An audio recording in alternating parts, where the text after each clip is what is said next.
We continue following a first of its kind in breaking news tonight as President Joe Biden says he will drop out of the presidential race. He is passing the torch and endorsing his VP, Kamala Harris, for president. Good evening. I'm Karen Lee. Thank you so much for being with us tonight. We do have extensive coverage for you this hour, from reaction in Colorado to the announcement itself that came and a letter to the country. We want to start our coverage with your political specialist, Sean Boyd. And Sean, the Democratic Party has never seen anything like this. No one has seen anything like this. No candidate has left the race this late, only 107 days until Election Day. Lyndon B. Johnson shocked the nation when he announced he wouldn't seek re-election, but he did so months before the convention. Biden's announcement comes just weeks before the DNC.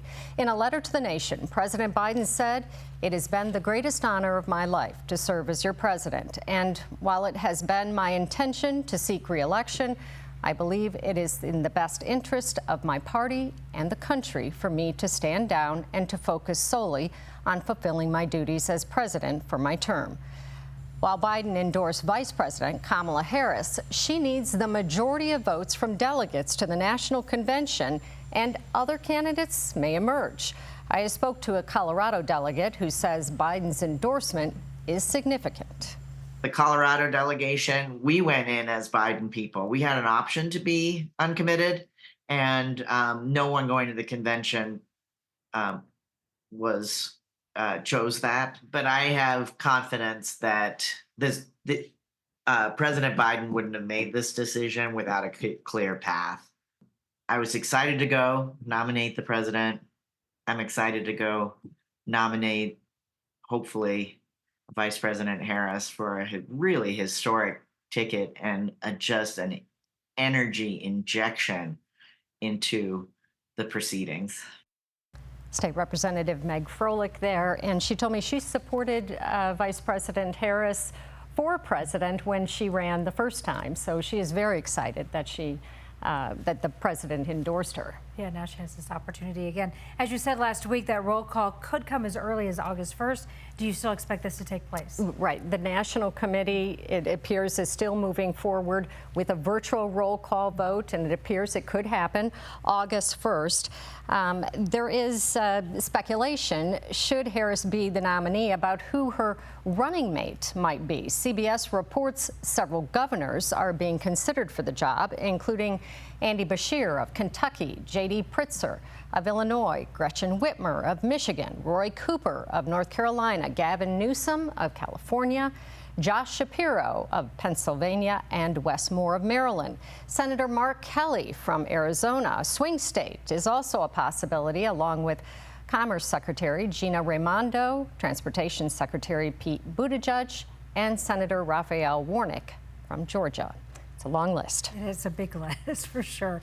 Sean, you've also reached out to Colorado's congressional district. So what did they have to say today? Democrats thanked President Biden for his service and for stepping aside. Congressman Jason Crow said President Biden is one of the most effective and consequential presidents in American history. He has always put our country first. In 2020, President Biden saved us from a second Trump term, and by stepping aside, he may have done so again.